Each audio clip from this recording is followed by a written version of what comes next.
Everywhere from the barn to the boardroom, women in agriculture are making a difference. The roles they play are as varied as the women themselves. You'll find them everywhere. On farms and ranches, in education, in business and industry. Whether they're involved in production or business, or working behind the scenes, women's contributions to agriculture go beyond measure. So my main jobs include bookkeeping and doctoring cattle, checking cattle. Doctoring is my normal routine every morning. We check cattle, and if they're sick, then they're brought up to our barn where we have a chute, and then they get treated.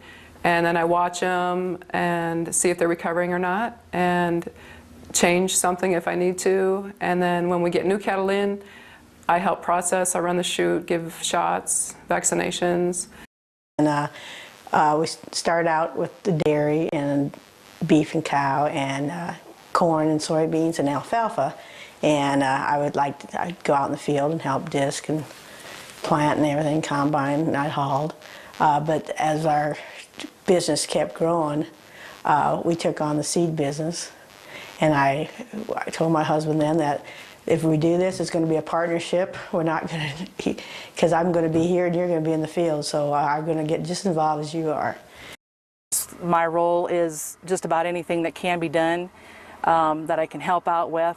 We have cows that we calve out, we work cattle, we feed them to the end. Then we, I guess just in the farm work is the disking, the bale moving, the fence fixing, everything that goes around with the whole operation. I run the grain cart.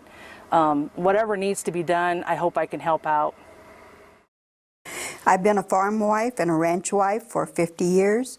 My husband and I have a ranching operation at Crofton, and I have a small farm operation here at Norfolk on a family homestead, which I manage by myself. Our operation, we're a cow-calf operation, but my husband travels a lot with our business, and so that leaves me at home by myself to take care of all the cattle, and I guess that would be my role. As leaders, producers, and partners, women in agriculture influence, make decisions, and promote the well-being of agriculture worldwide. Women of Northeast Nebraska are no different. They rise to meet the challenge of their operations in an agceptional way. I graduated from Tech College, and I had a degree in data processing. I bought my first computer in 1979, and I used it for agriculture.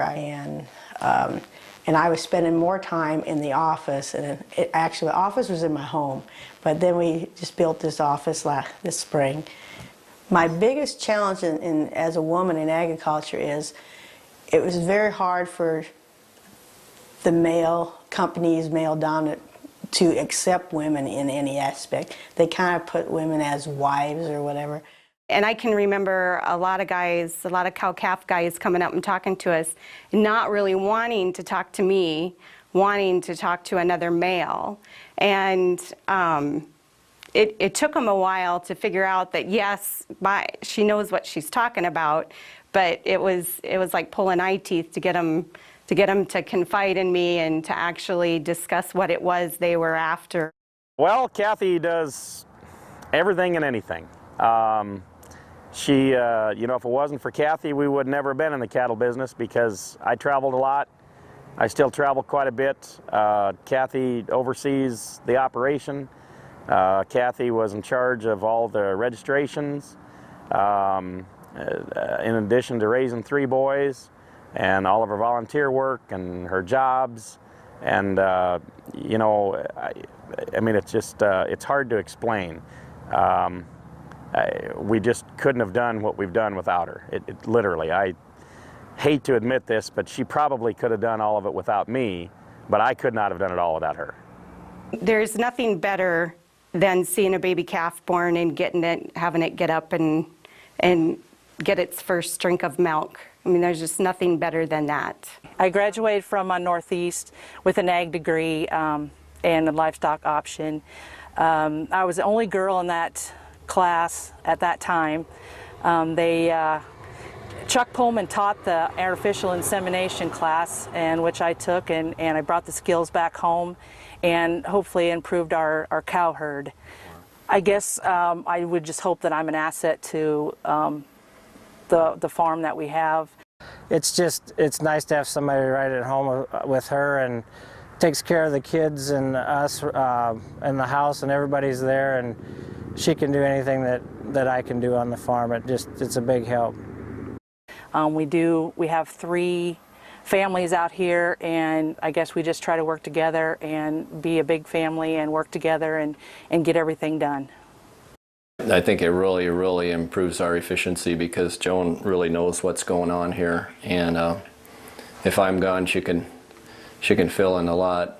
Everyone seems to feed off of how I am. If I'm unhappy and if something's bothering me, everyone else is kind of out of kilter too.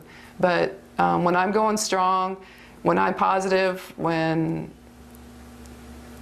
I'm in a good mood, then everyone else seems to just go that much better. So it seems like I have a responsibility to be emotionally supportive and available for the rest of my husband especially, and the guys that work here.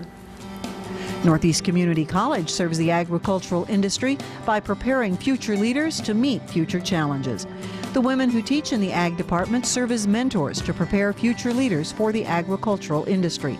They promote agriculture in a variety of contexts that extend learning beyond the classroom.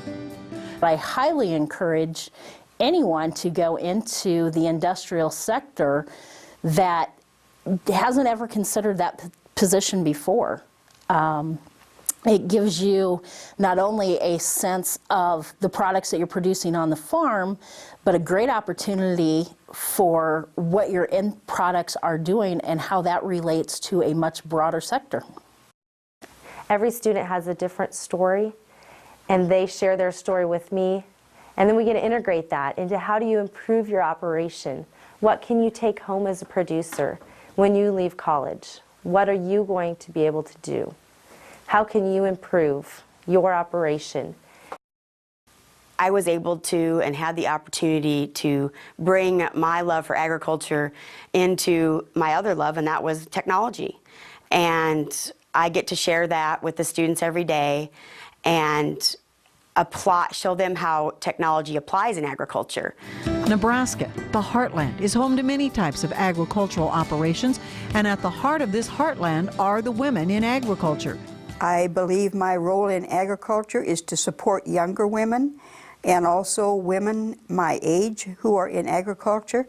There's a lot of women my age who are farming by themselves, or else they're renting their land out because their husbands have died. These women need to know how to stand up for themselves, how to speak up for themselves. In order to do that, they need to be educated. Running your farm is a job. You need to know rents. You need to know land prices. You need to know the current trends. Say, I've researched this. The price of rent right now is such and such. I've checked with my bank. I've checked with the university. I've checked with the extension service. As long as you know what you're doing, then you can talk to these men. You don't have to just take their word for what they want to say. Get to know your banker. If you're a young woman and you're still borrowing money, in that situation, most all of us did that. Get to know your banker. Go along with your husband when he goes to the bank, because when you sign on the dotted line for a loan, you're just as responsible as he is. For women starting out in agriculture, it's going to be a difficult role, but it's also a very fulfilling role. Just learn to stick up for yourself. You're a partner in agriculture. You don't have to just sit back and let somebody else make all the decisions. You're a partner. You help make the decisions. I would like society to realize where their food comes from.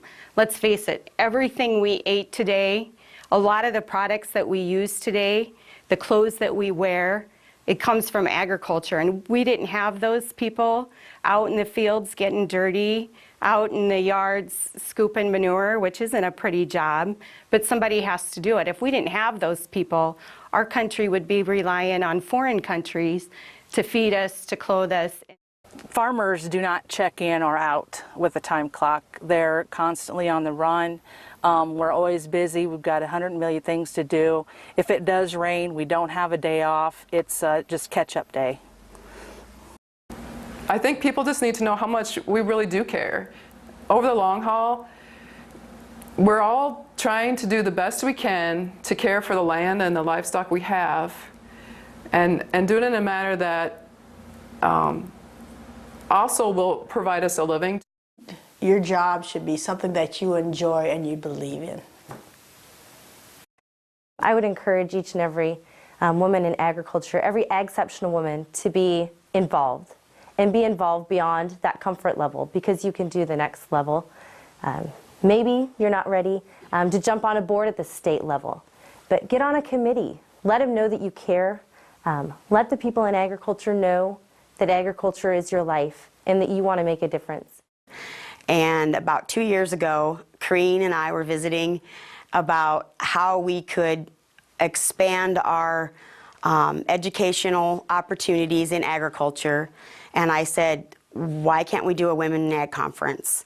And Corrine came up with the Agceptional Women name for the conference. We didn't want to use the Women in Ag, because there's already a Women in Ag conference. And it just turned into this huge passion for me. It was a very rewarding experience to plan the conference and then at the end see the need. And there is a need for women to review their role in agriculture and even recognize their role in agriculture. To you, the women in agriculture, thank you. You deserve much praise and recognition. Each and every one of you has a story to tell that's worth listening to. You are all different. You are all the same. You are all Agceptional.